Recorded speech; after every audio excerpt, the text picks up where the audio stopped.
All right, what's up, everybody? Welcome to season 2 of the Big Shred podcast. It has been a little while. I think our last episode was like fucking 2 months ago or something. So if you have been waiting patiently, I very much appreciate it. I definitely intended to come back a little bit sooner, but fucking life happened. For those of you that have been following since the beginning, I manage a medical and recreational marijuana dispensary out in Massachusetts. So I, like, the same week that I had planned on bringing the show back, I got the call that we're basically ready to get back into it on going adult use for the dispensary. So I kind of had to drop everything and work a whole bunch of hours and make the opening nice and successful, and it was. So very stoked on that. If post corona, if you are traveling through Massachusetts, if you're in a band playing the Palladium and you're coming through Worcester, you can come and see me at Mission Dispensary. It's like 10 or 15 minutes away, and we've got some fire. So if you are 21 and over, please come say what's up. And obviously, if you've been following me and the abiotic page and all that shit, lots of stuff moving in the abiotic world for those of you that watch, to get some updates in that realm. So the record is completely 100% done. So we turned it in.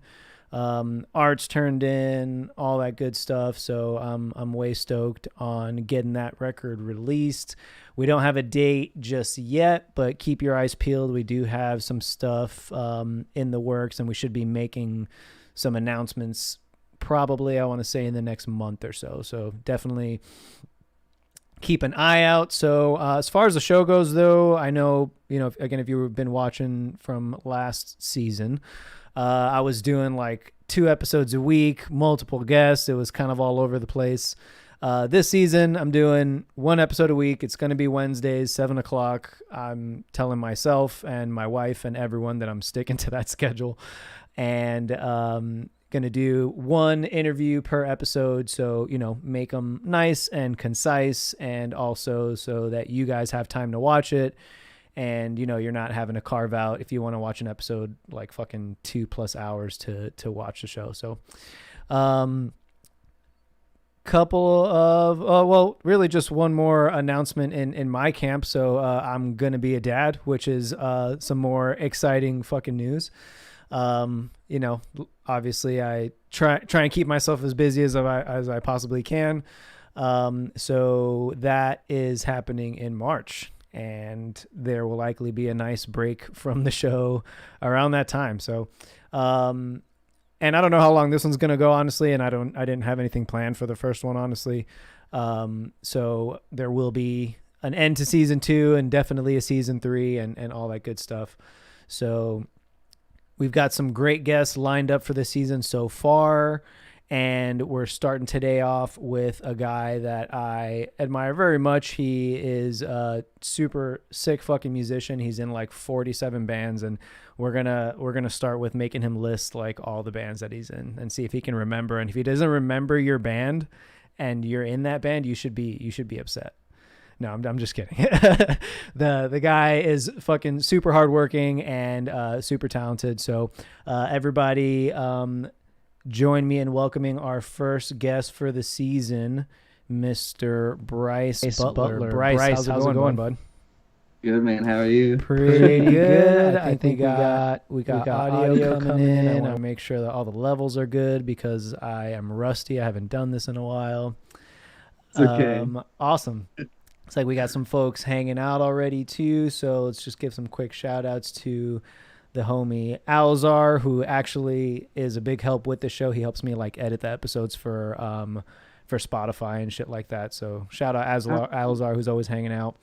Dylan, starting off with our first question of the stream. Why is Bryce so strong though? Super sweet and hardworking. What's up, Dylan? So what's going on with you, man? How has like quarantine and the pandemic and like all the shit been treating you, man? been fucking rough, man. Yeah. For everyone. It's just was such a blind side because I know that literally everyone, like all of our friends, had like this was the year, dude, where it was gonna. Everyone had sick tours and shit lined up. Yep.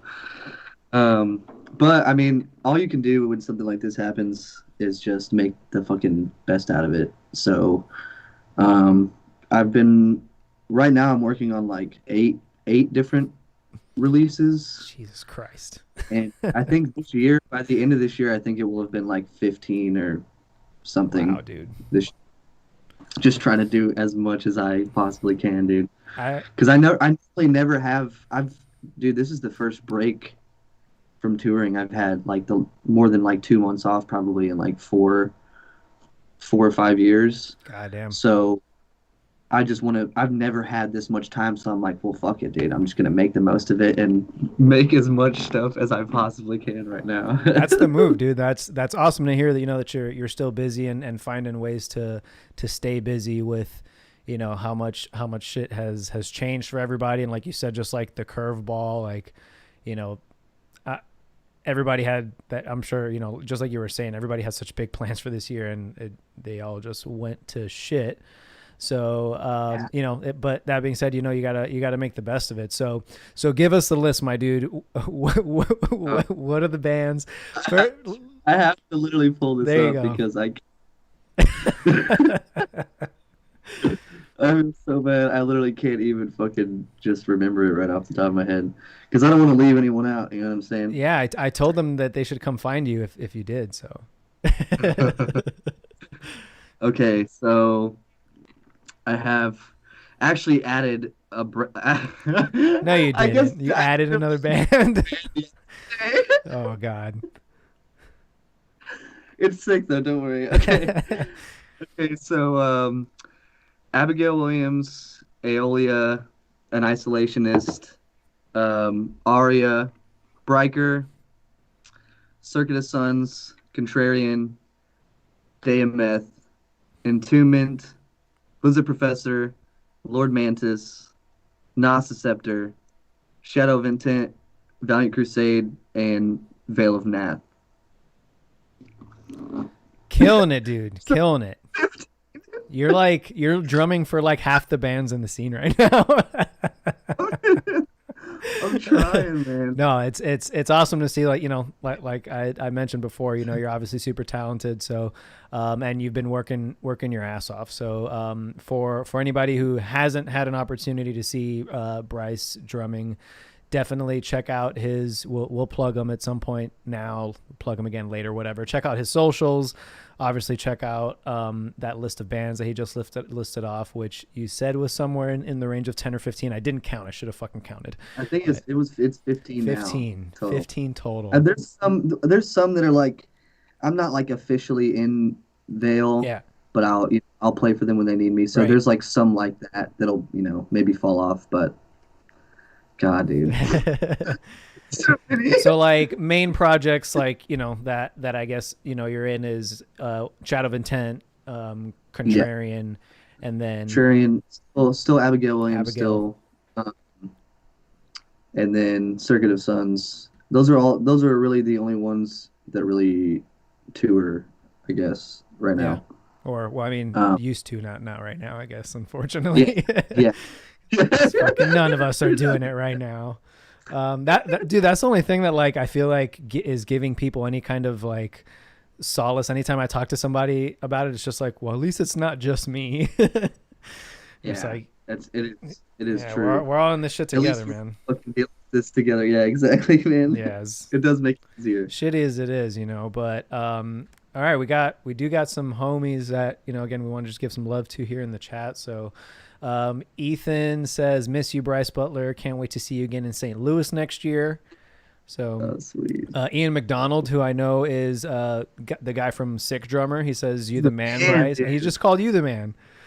That's And crazy. then Dustin says, Bryce is my main mama jama mamba jamba. I don't know if the B's silent there. Randy Butler says, so proud of my son, love dad. Oh, that's Oh, so Dad's cute. in the chat. That's awesome. What an angel.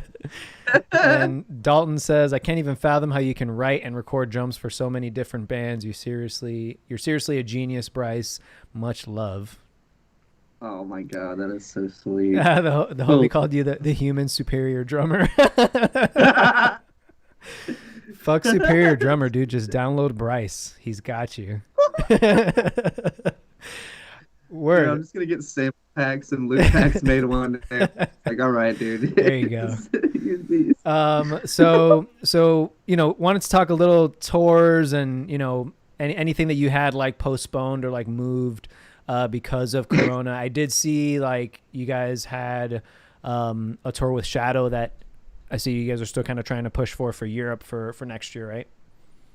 Yeah, so damn. Well, so we had, I guess the first one that got postponed was the Devastation tour with Abigail. Yeah. That got pushed back to next year, and then our As I Lay Dying Shadow Oh, that's As I Lay Dying at right. Chapel 2, that got pushed back to like February March next year, which is like I yeah. know, and that tour's And then fucking and then we were huge. supposed to do Europe in August, and then I guess that is basically the January tour that we moved to Right. January. Um, and then we had another tour that we never announced, that we did never got to announce. That was like the biggest tour like any of us have ever done, and it's not gonna happen. And we're Fuck. just like, and then we can't even say anything. And I'm like, oh my God. No, that's the worst. Is it getting like moved at least? I pray that it is, because it would be so It's gonna say sick. that it's got to be juicy if bigger than like As I Lay Dying Whitechapel. So holy shit. It's yeah, it's like I don't know, man. It's You can tell crazy. me I later. You don't. can tell me later. I won't. Yeah. And then so basically those two things. And then did you have anything else lined up for with any other bands or anything? Not I don't not Yeah. really. Those were the main tours. I know Contrarian's gonna is trying to push um to do a tour next year in support of the album that we have coming out November 20th. But I mean, you know, it's all up in the air. Yeah. We're shooting for like middle of the year or something to be safe, but we just have to see what happens, I guess. Yeah. Yeah. So you think the move is like plan it, and if it falls through, it postpone, and it falls through, and then if it doesn't, then sick and just roll with it. Is that kind Yeah, of the mindset? exactly. That's kind of what Shadow's doing right now for Europe. We made like a post today just saying, like, repeating the dates and saying, hey, like, with full transparency, this is absolutely subject to get canceled. Just so you guys Yeah. know, we're just playing this, by ear. And then, we're basically doing the same thing with the As I Lay Dying tour right after that. And then But like promoters, God, is it like the promoters that are handling pre-sales, and if it gets canceled, then it's on them to like issue like the refunds or whatever? I think so. I think so. Word. Yeah. Yeah, I mean, being optimistic, and I know people are chomping at the bit to get out and see a show, so obviously hoping it happens Yeah. sooner than later, Exactly. but at the same time it's like who fucking We knows, want to be right? Yeah, safe yeah, about it. exactly.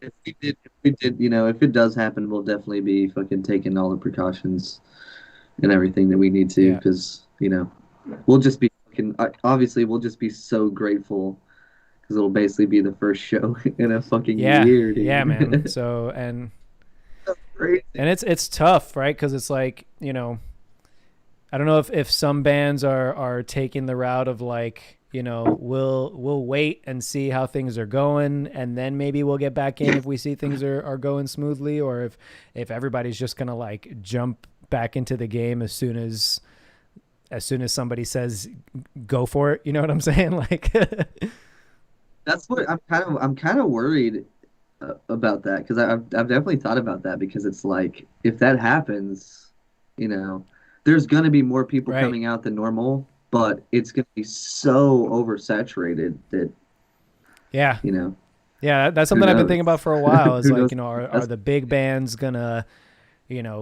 come out swinging like right away, because those are the bands that are like, packing places? Are they going to let like, Yeah. the quote smaller bands like you motherfuckers be the guinea pigs and we'll see if people are getting sick at your shows? Right. It's kind of clear. Yeah. Yeah. Seriously though, man. I don't know. That's kind of what I'm thinking because I feel like that would make the most sense just so that, because if you're booking a fucking Yeah. 2,000 cap venue, and you have to cancel it, you're going to fucking take a Yep. hit. So I'm sure they're probably going to be really cautious about seeing how the mid-sized bands and shit do because holy Yeah, shit, man. man. But It's just all it's playing the balance of being like obviously like realistic about it and being understanding obviously the gravity of the situation, but then also trying to like keep your career alive, keep like all the hard work that you've put in the last few years, and not letting this be something that defeats you basically. So yeah, so seriously. with that, I think kind of a good segue to talk about like how you've kind of like shaped your mindset in doing what you do, and if that has like bled, which I'm sure it has bled, into like how you've been dealing with you know the challenges of having a career in music during all of this shit. So like kind of like we talked a little bit about before, that you're generally, from what I've seen, like a super positive dude, and you're able to kind of like put this spin on bad situations, honestly, or situations that might like bum people out, and you seem like a pretty driven dude. You seem like a guy who's like not not adverse to like getting vulnerable and like being honest about how you're doing, how you're dealing, and so how has that like shaped what your career and how you're dealing with the virus now? Honestly, dude, I feel like I wouldn't be where I am right now if I wouldn't Yeah. have become that way. You know what I mean? Like I've always been an emotional kid and like person and stuff, but I was always really afraid to be myself for the longest time. And I mean, I started playing drums when I was 3. I've known that I wanted to do this my whole life, but it wasn't until I was like 15 that I made that decision. But nothing, it what my career, like getting anywhere or like starting to see progress, didn't really start happening until I stopped being a shitty person, stopped telling little white lies, stopped exaggerating things.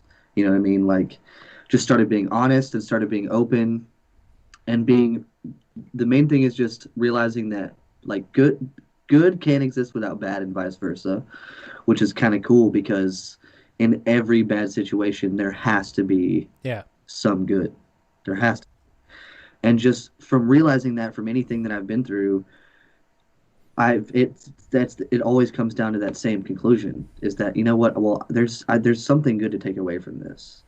So ever since I've been doing that, dude, I feel like doors and opportunities have opened up and just,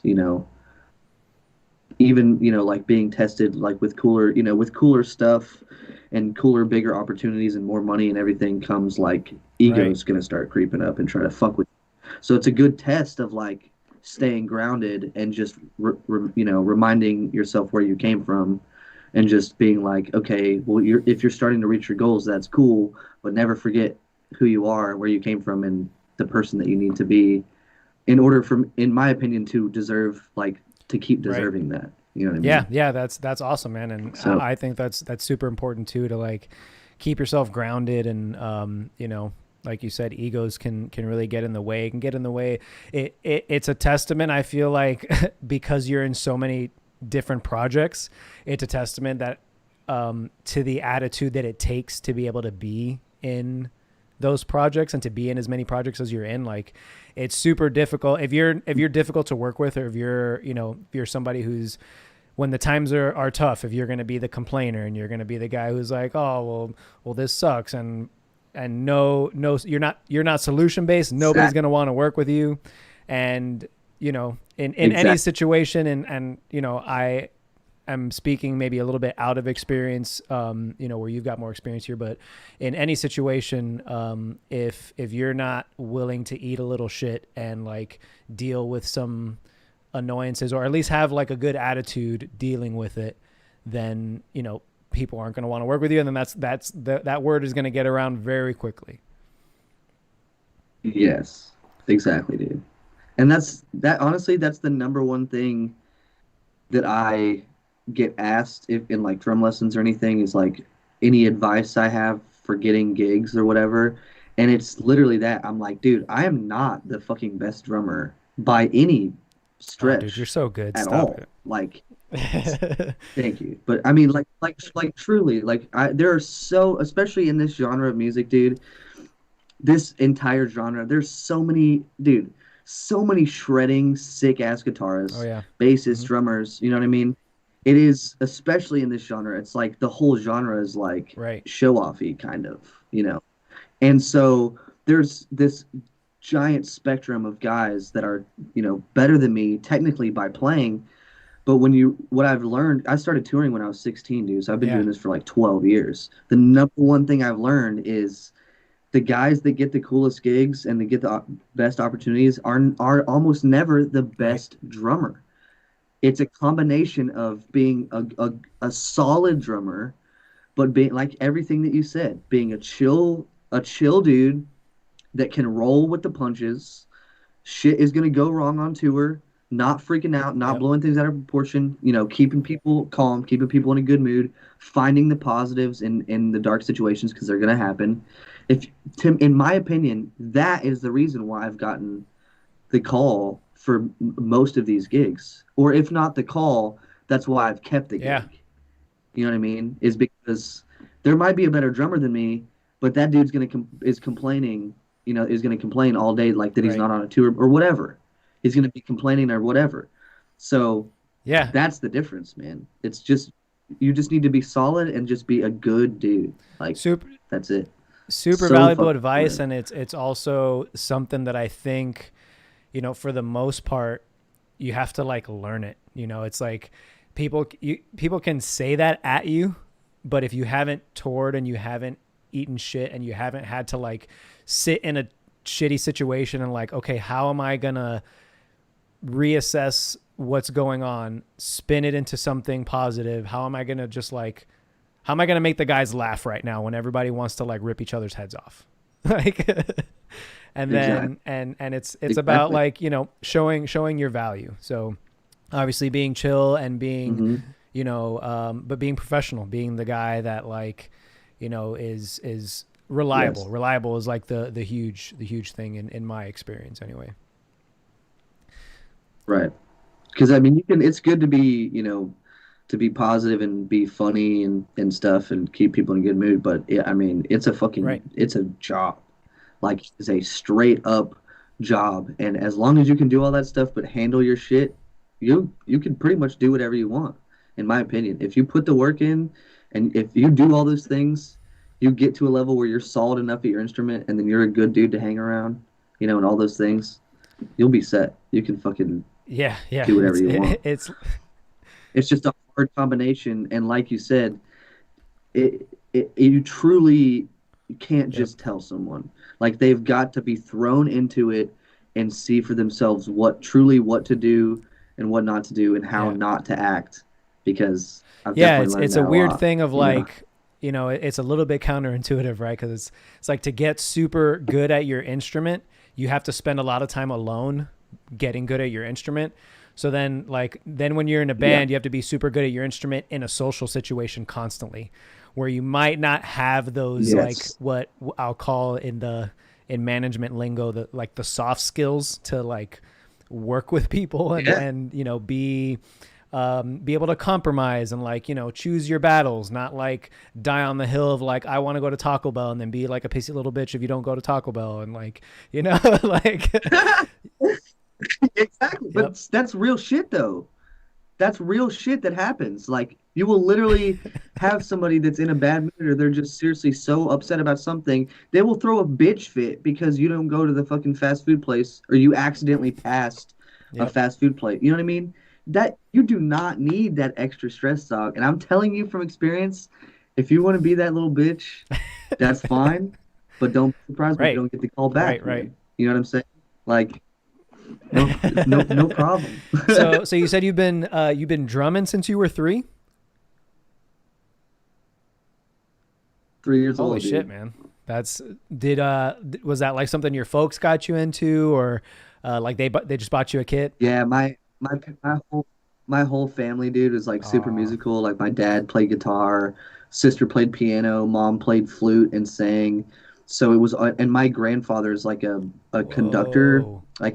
he has like 300 published What? works or something. It's just in my blood. And my mom, I actually asked my mom about this because I was curious.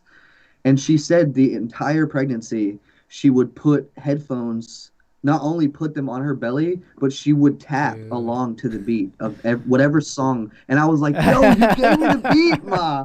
I was like, you gave me the beat. Thank Dude, you. that's fucking So, sick. Your mom like got you in the pocket in the womb. yeah, dude. We actually discovered it because like when I think I was actually two and a Wow. half when this happened. We always used to watch like Yep. PBS Channel 13, and they had like Pink Floyd and fucking Stevie Ray Vaughan and all this sick music on there like that I grew up with. And one night the Eagles was on, and Don Henley. I was always inspired because Don Henley would play drums Yeah. and sing, and I was like, this is so sick. Well, this song came on, Get Over It. That song, Get Over It, came on. And I was just like two and a half, but I was like feeling that beat so hard.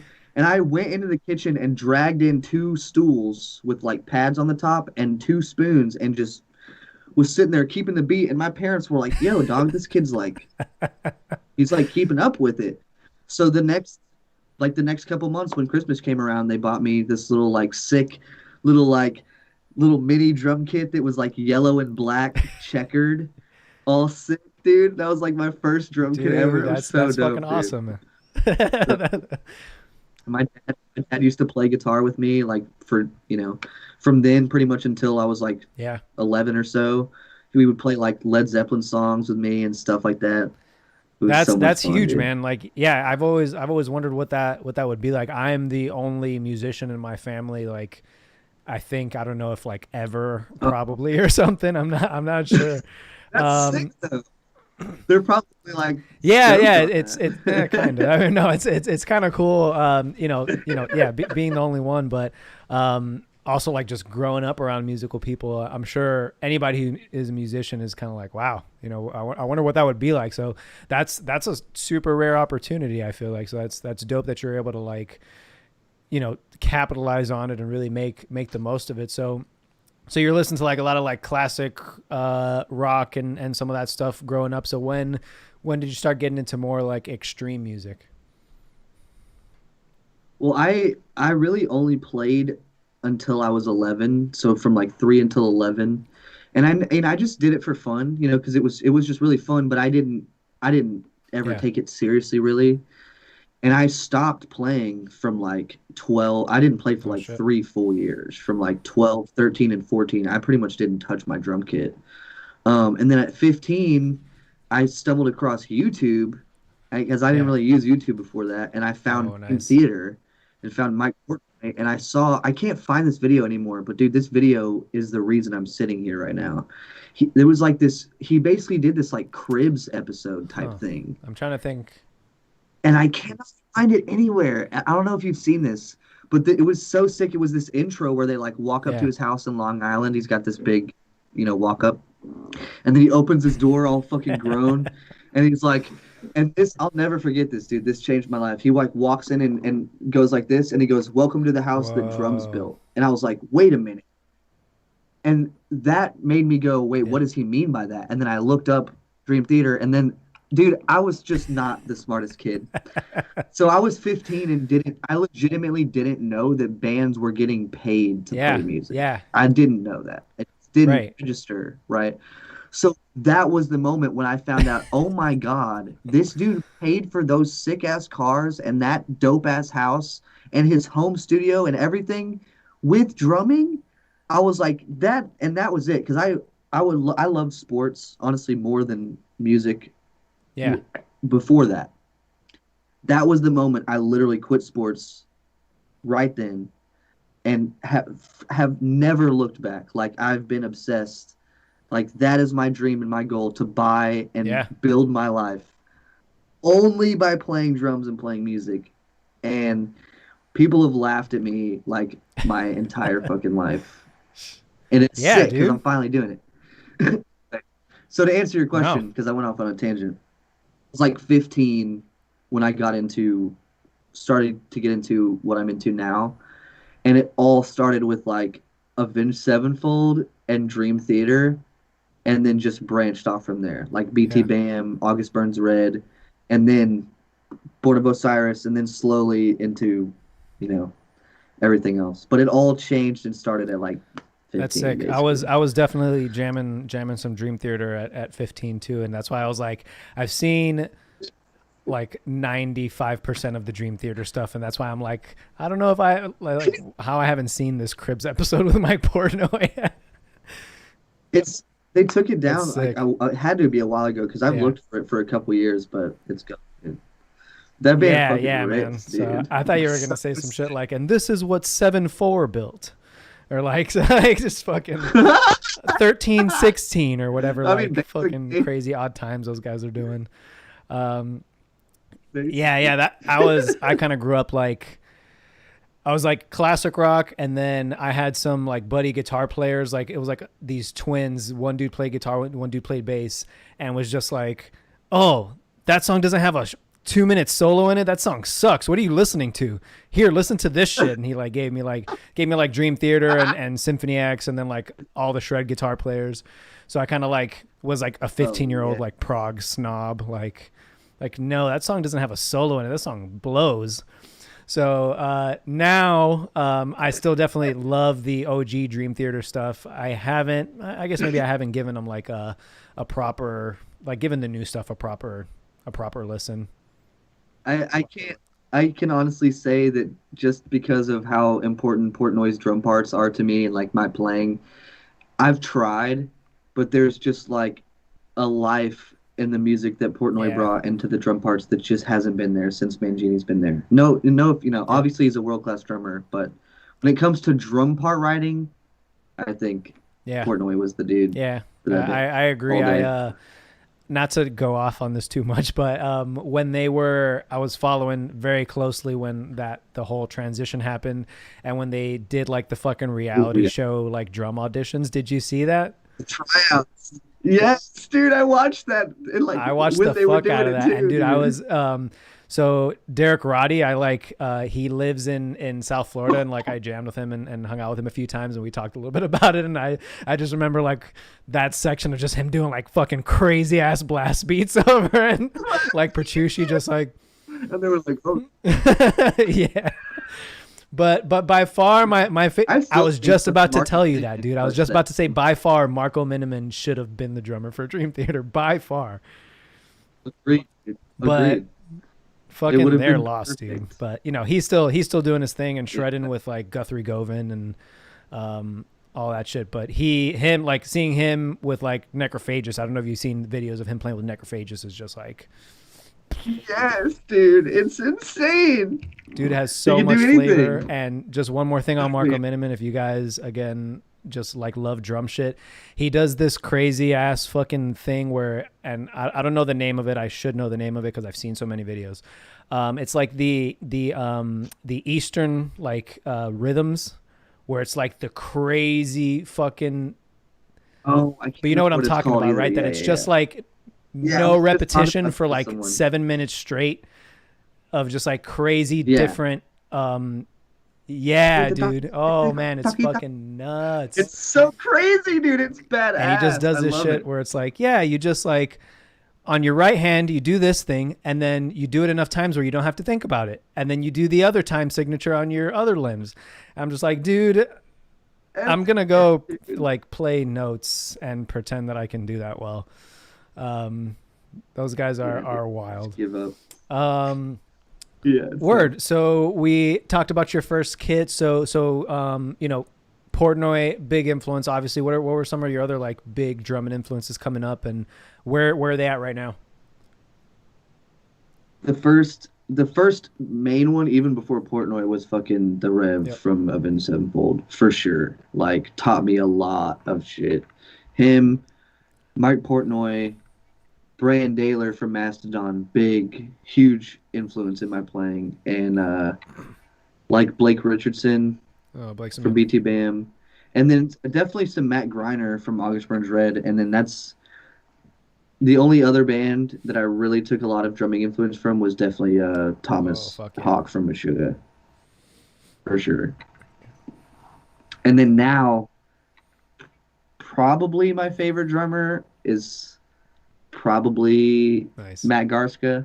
He's up there for sure. It's like Oh, everyone's yeah. right now, I but mean, he's just so good. It's like if your not favorite even drummer's fair, not Matt dude. Gartzka, I don't know. You gotta reassess your drumming life, dude, because fucking It's goddamn, pretty dude. dumb, dude. Not to not to what's the word I'm looking for? Whatever. Not to talk on his body too much, but goddamn, has Matt Garska gotten fucking swole, dude? Have you seen?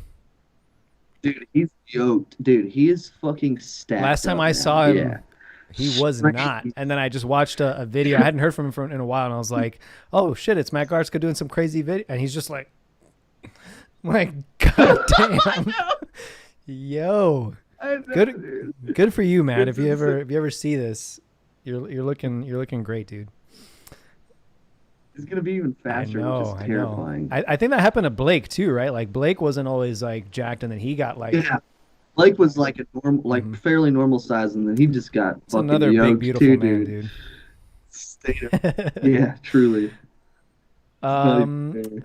word. So let's talk a little now. Your trajectory, like getting into the touring game, dude. So you, what was the first show you played? We'll start there. Oh man, dude, the first show I ever played was a fucking talent, like a high school talent show. Like not even for my own high school, for like the guitarist high school. When I was like Nice. yeah, What 16, and it was what'd you guys pretty play? funny. It was like Sick. original stuff. It was basically like 15 year olds that didn't smoke weed yet. It's interpretation Okay. of Tool, basically. So it was like going back, I mean, it was pretty Yeah, terrible, everybody's first band's terrible. But there was some parts where it's like, okay, you could see Right, what you were right. kind Like of there's going for. You potential know what I there. mean? Yeah. But it was pretty Was it fucking like it was pretty funny, was it dude. like a packed high school auditorium crowd? Yeah, it was like pretty I was nervous as shit, man. I was so freaking nervous. But I was a shithead back then. Oh, Like I really? was kind of arrogant, man, honestly, because I'd been playing so long and like my city was a small city and there weren't very many drummers and I didn't really know at the time. I didn't really know very many other drummers and any ones that I did, they weren't doing the same stuff that I was doing Right. really at all. Well, I kind of had this was the start of me getting humbled. It's like the very first time basically because I'd never had any, just Right. playing by myself. There was an 18-year-old, this dude that was like 2 years older, that played a drum solo, and he absolutely shredded my ass that night, dude. Like, when I was playing, I thought I was doing so good, and then that kid came up after me, dude, and literally just showed me up. And literally since that day, I was like, wow, okay. And I never had like a little attitude or anything like seriously ever again since that day because I had to eat shit. I was like super embarrassed because I was talking legitimately was like Yeah. kind of talking smack like like backstage You're like, fuck this in the guy. He can't auditorium. blast a 240. So I No. didn't even blast. I barely even knew Yeah. how to blast yet, dude. I didn't know it was. I just thought because I could Yeah. play odd time signatures as a kid, and play some double bass that I was doing Right. cool stuff. But I'm like, I didn't. I was an idiot, dude. I was. Well, you gotta.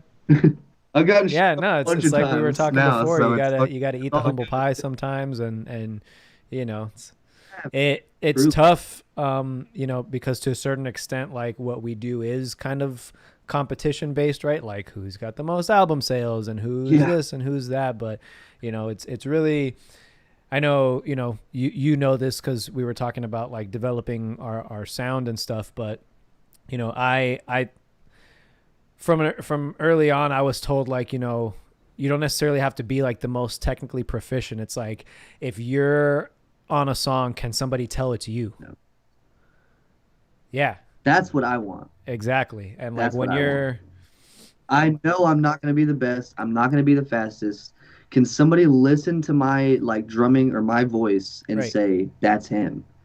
That to me is like the ultimate achievement and like how you stick exactly. And around you don't forever realize type it that shit. like your favorite musicians, your favorite guitar players, your favorite drummers, whatever, have that. That's the reason you like them so much is because you can Yes, pick them out in a song. they're big themselves.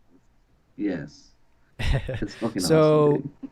you had your first super sick 5,000 cap talent show, and then where do you go from there? When do you get in your first like touring band? Dude, so like right after that, basically, that was like my first band. We were together for like 6 months or something, but it was just we tried to play like one other Yeah, show or two other shows, and it was just kind of weird. And then there was like literally like we all had little egos, which was so fucking stupid because we were like 16-year-old little idiots that weren't even that good, and yeah. so it just like fell apart. And then I went on when I was 16. I went on Craigslist and looked up because my parents were super Christian, and they basically were like, "Okay, we'll let you tour, Oh but it has to shit. be a Christian band." And I'm like, "Okay." I was like, "Okay, fuck it." Fucking Yeah. So I just went faith on plus Craigslist one. and I typed in Christian touring band. Yeah, dude. I just typed in Christian touring band and found this band, this like local band. It was called like One Last Soul or something Deep. funny. And I mean, it was like super generic, Yeah. Christian rock. And I joined this band as a drum tech because their drummer was leaving to become a youth pastor. So I like toured with them as a drum tech and learned the songs that way.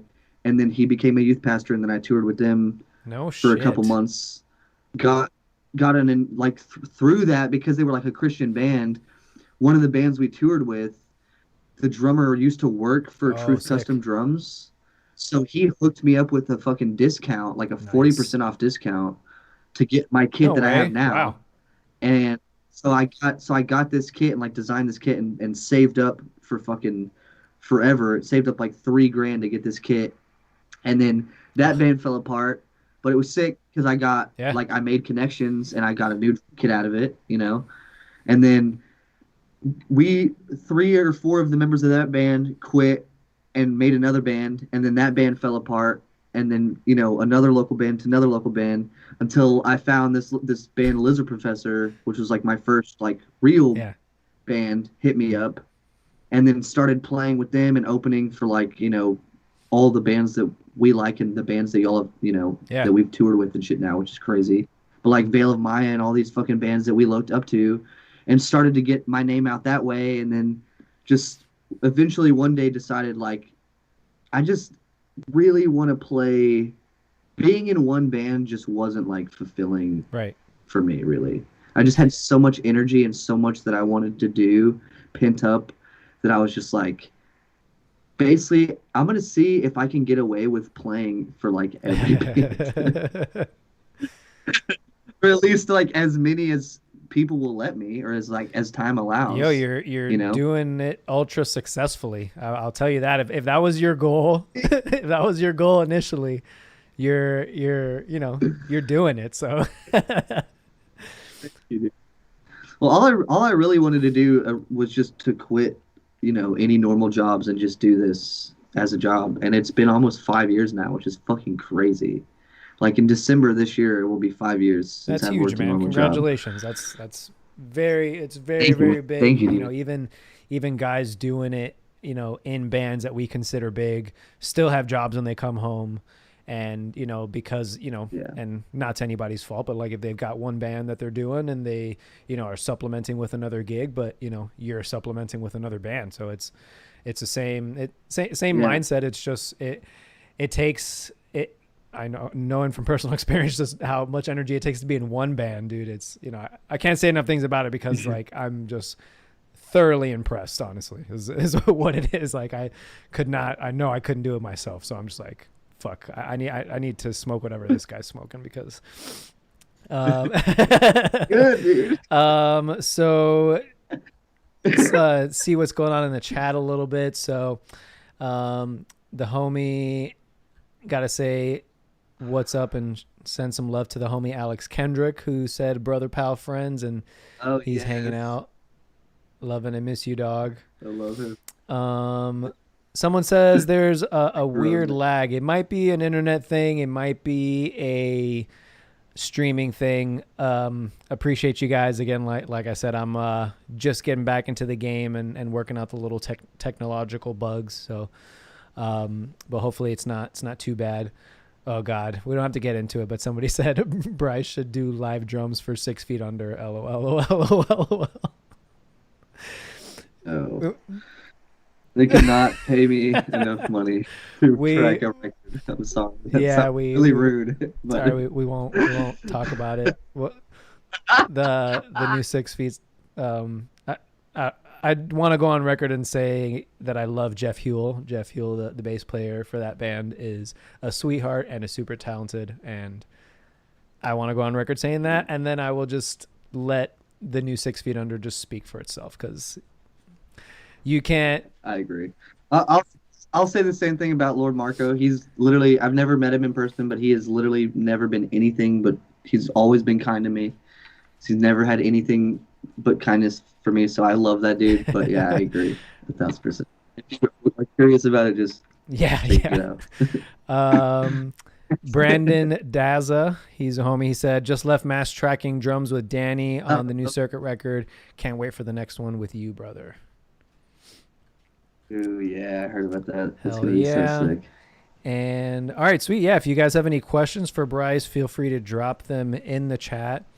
So what have been some of like your big standout moments, man? Like what is like I know. So sorry, let's actually go back to the touring kind of trajectory because I want to get to like where shit started popping off for you. So you were in.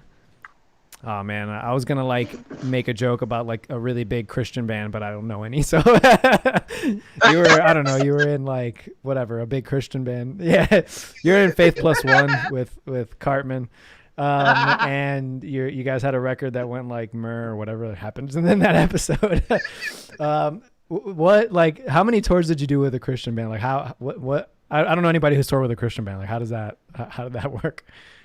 Well, I was like I said, Yeah. I was like super young, dude, and so I did like maybe five, I think five with them, like two as a drum tech and three as a drummer. But these were all so small that like there wasn't even Okay. like tour laminates and shit. Yeah. Like at like it was Yeah. super small beans, like 10, Okay. 10 kids a show, Yeah. Yeah. normal Yeah.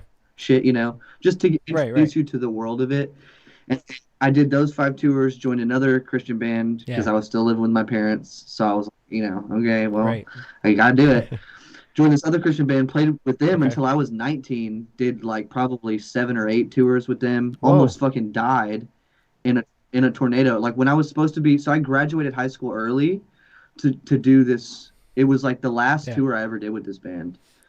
They were called Sound the Ruin. It was same thing. It was like, I was supposed to be walking the stage, and I graduated early just so I could tour. I went to like this accelerated Yep. high school, got all my work done early, go on this tour. We're in Joplin, Missouri, in May of 2011, and we're supposed to play the show. And I'll make it a short story Yeah. because it's this whole thing, and it's like if I told the whole thing, I would like literally cry because it's Yeah. like super Jesus. fucked up and emotional. Uh, but basically, long story short, like our show got canceled. There was a fucking tornado, destroyed like almost the entire town. There was like almost 200 people Whoa. dead. It was like this crazy fucking Holy thing. shit. It was insane. That was like the last tour I really did with them. And then I took a hiatus from touring for like 2 years because I fucking got married Oh when I no was shit. 20. And I was married from like 20 to 22 and only did one tour in between there, and it was with Yeah. Seeker. When I was 21, I mean, just from playing with Lizard Professor and stuff for like 3 years, I got my name around a little bit locally, and they had reached out to me when I was like still married. I was like 21, and they were like, "Hey, we have this tour." It was sick because it was my first like real tour with bands that Right. anyone had ever heard of, like for like in front of like more than, 20 people or something. But it was sick to get that experience, and I'm super grateful. But this was like, I was like, holy shit, this is like my first real thing. And so it was Seeker, Deserters, Kubla Khan, and Last 10 Seconds of Life, I think. Sick. It was sick. And I got to do that, and I filled in for them. And then I got, from that tour, I actually got a call from upon a burning body No to shit. fill in for them. But at the time, my wife wasn't really down to let me do it because I was just gone for like a Wow. month. So that didn't really get to happen, Fuck. which is it's all I'm Yeah, not, yeah, yeah. it's all good. It all worked out the way it's supposed to, but it's just crazy. And so I took like another break after that for like 2 years. I didn't tour again until I was like 24 because I got, split, single again, Yeah. figuring out my whole life, like figure out what the fuck I was gonna do. Almost died. Like all this shit happens, and then that band 2x4 hits me up. I've like worked all these normal jobs that sucked. I was working this sushi place, dishwashing. Hated it. I was like, I basically had a mental breakdown, which is what happened to Yeah. every job I've ever had. Like within 6 months, basically never lasts longer than that. I'll have this mental break, and my soul is like, you're not supposed to be here, and I just can't Yeah. handle. It's the whole thing. So that happens again for the last time. I literally go out to my car to like have this moment and then come back in. Basically, like was already planning to quit just Yep. because I didn't know what I was gonna do. I'm in my car crying and I look at my phone and I have a message from the 2x4 guitarist saying, "What would it take for us to get you to tour with us?" Because they've been Yep. trying for a couple years. And I was like, honestly, dude, at this point, if I can just eat and make like any amount of money a day, like get some decent, like 15 or Yep. $20 a day per diem, I'm down. And so he's like, we'll give you $20 a day. So I literally just went inside and quit, and then didn't know what I was going to do. I was living with my dad at the time, moved back in with him, and started toured with them for a year, and then they broke up. And then crazy enough, right when they broke up, Seeker hits me up again and says, "Hey, we want you to join. We've got these cool tours lined up, and we want you Oh to move into this shit. house with us." And so I was like, "Oh my God!" So it was amazing. So I move into this house with them, and then we do some like cool smaller tours, and then they have a tour with like it was us and Ooh. Psychroptic and Arcspire and Visceral Discord. So I'm like shitting my pants because this is, I'm like the Yep. dreams are starting to come true, and it's like crazy.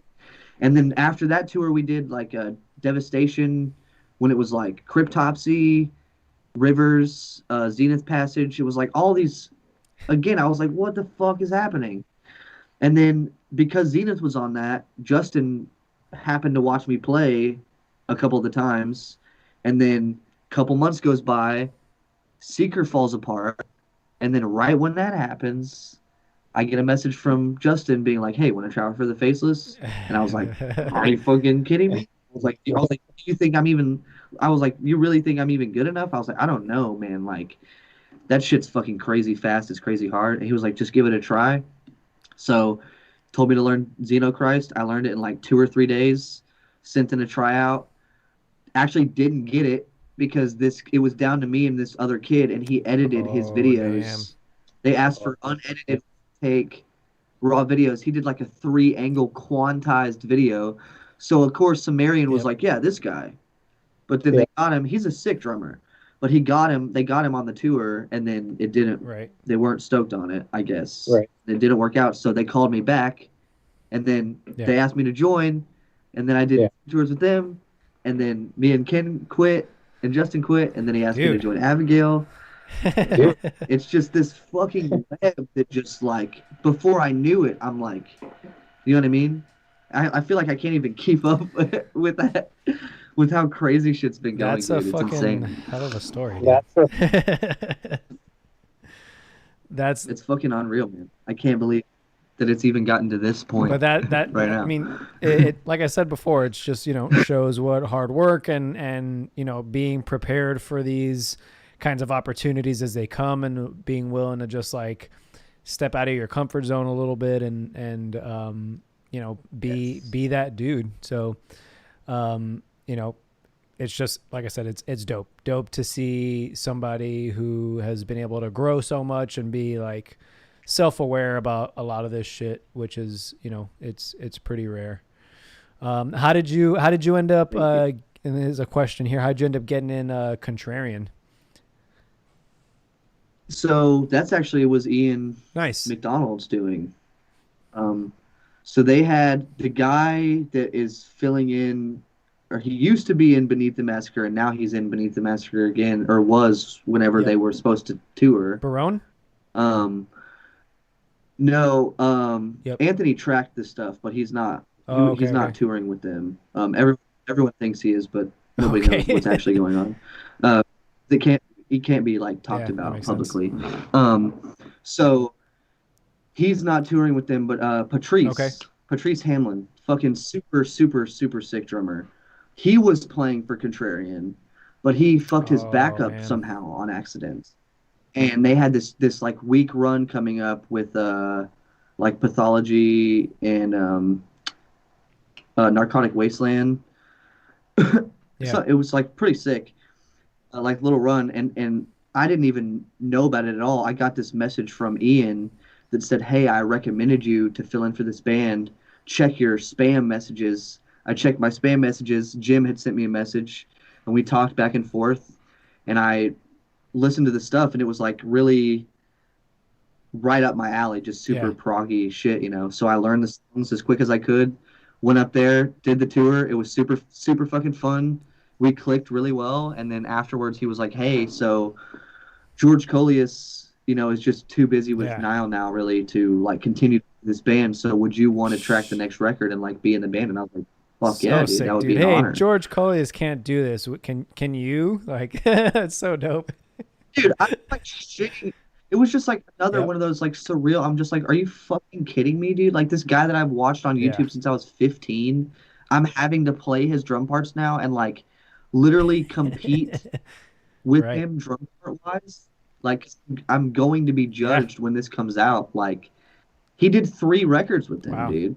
I'm going to be like their whole sound is Yeah. like based around his drumming, in a lot of ways. So I'm gonna be judged hard when this shit comes out, but it's a great challenge, and I'm honored to be a part of it because it's really cool. I'm really proud of this. The record it was done. It comes out like November Fuck yeah. 20th. The dude who did it is like Neil Kernan. He's done like Fate's Wow, Warning dude. and Dawkins and What the Judas fuck? Priest, like Holy shit. crazy shit. And it's sick, dude. There's no fucking Nice. quantizing. There's no like sample. It's like pure, real shit. So I'm super super proud of how it turned Hell out. I'm yeah, like dude. I'm really way stoked to stoked. hear that. I've been talking with homie from Contrarian a little bit too. He's reached out to me. And yeah, I'm Very way cool. way pumped to hear that shit. So keep an eye out if you haven't heard of Contrarian. Definitely check them out and keep an eye out for their new record. So Thank you, dude. so now it's kind of getting back to that question that I wanted to ask you, which someone else is actually asking, and I don't know if maybe I put this question in their head since I kind of started it, but I didn't finish it. So Thomas James says, Bryce, what was the most holy shit moment for you? As in like, am I really touring with this band right now, or is this just like basically what I said was like, what was like the big moment for you? Like, fuck, is this? I'm here, kind of. I know it's still obviously a work in progress, and there's still Well, I mean, I'm gonna be honest. Like, it's definitely yeah, happened multiple times. Like the first time that ever happened, obviously, yep, was like with Faceless because that was like my first like big, like really significant, like gig type thing. Um, there was a couple moments like on that Europe tour, dude. There was like a fest, like the last show that we ever played with Faceless was this super sick fest oh, in the Netherlands. And there was a bunch of homies there, dude. Like Oceana was there in the green room with us, fucking chilling. Like the sixth guys whoa, were there. It was like so fucking sick. It was so crazy. And that show in particular, because it was like one of the biggest shows that we had played, it was like Yeah. 600 something people. I just remember there was a moment on stage playing Ancient Covenant because that was like one of the first Faceless songs I ever heard. There was a moment playing that song when I was just like trying to keep up and looking out at the crowd, and I was Oh, just dude. fucking crying because I was like, what the fuck? Like genuinely, like how the fuck is this happening, dude? And then it happened a couple times with Abigail too, because there was a really like playing Japan with Abigail was like Dude. that, like oh my god, dream come true moment, like. And then the last Shadow tour that I did in It's the one January, that I the saw headline you on, I tour, think, it when we was like first it met. went so right. Yep. That was the one. The last show where we did a music video. It was like their hometown show. It was like fucking it was the biggest show. It was like 700 people. It was fucking Yeah. it turned out insane. There was a moment like in that at that show where there was some song and I just looked out and it was the same thing. I just started bawling and I was like, I cannot believe that this is fucking happening. And then craziest thing is like after that show was when this was in January. After that show was when they talked to me about everything that was going on, like the Anthony situation, and saying, hey, like, we didn't know how these tours were going to go, but after these last two tours with us, like, you've killed it. You're on, and Chris was really cool and said, honestly, like, you've exceeded our expectations. Like, we knew you could, like, keep up with the stuff, but, like, you're playing Yeah. it the way that we want it. So they were like, would you want to join and maybe track the next record? And I was like, got super emotional. I was like, oh my God, Fuck yeah, please, I dude. would be honored to do that, dude.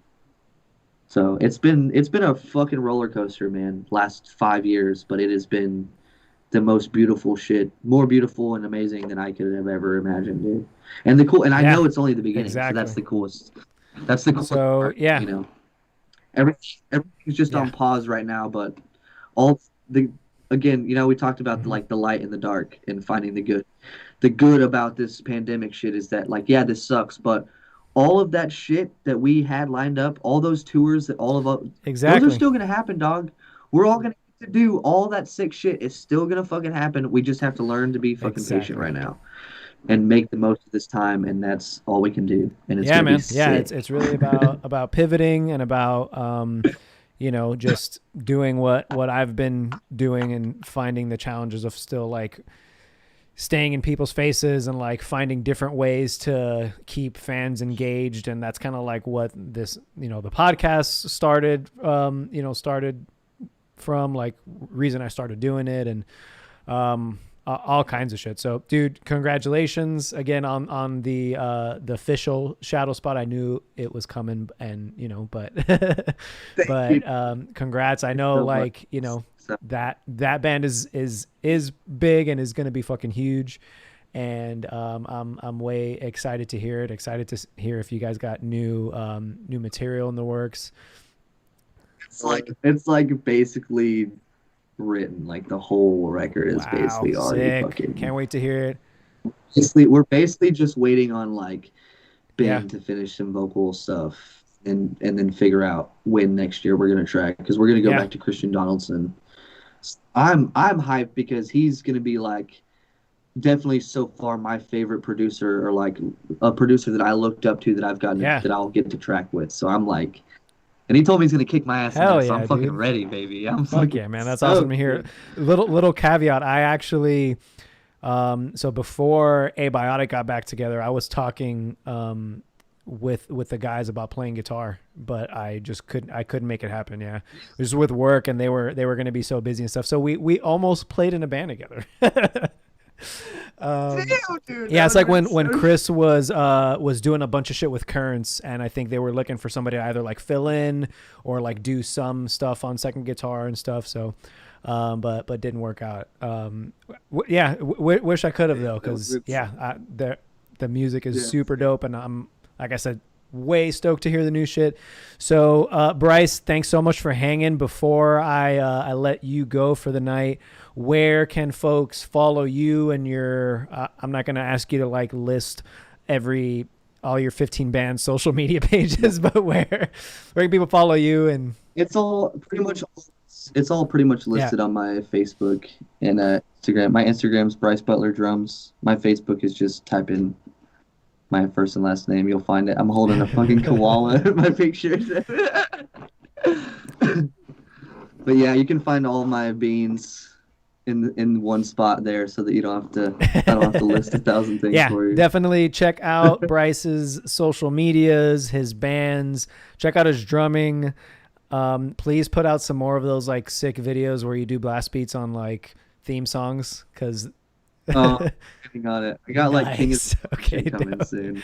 All right, dude. Well, again, thanks so much for hanging. I hope that once this shit is all over, we can get a proper touring together with the boys, and do it up with, either with Shadow or with any one of your many bands. I'd love to play some shows and get some proper hangs in. For everybody else, thank you so much for hanging. We'll be back next Wednesday, 7 p.m. Eastern. Again, the Big Shred Podcast. I've been John Matos. You've been hanging out with me and Bryce Butler. And thanks for hanging with us. Have a good night, everybody.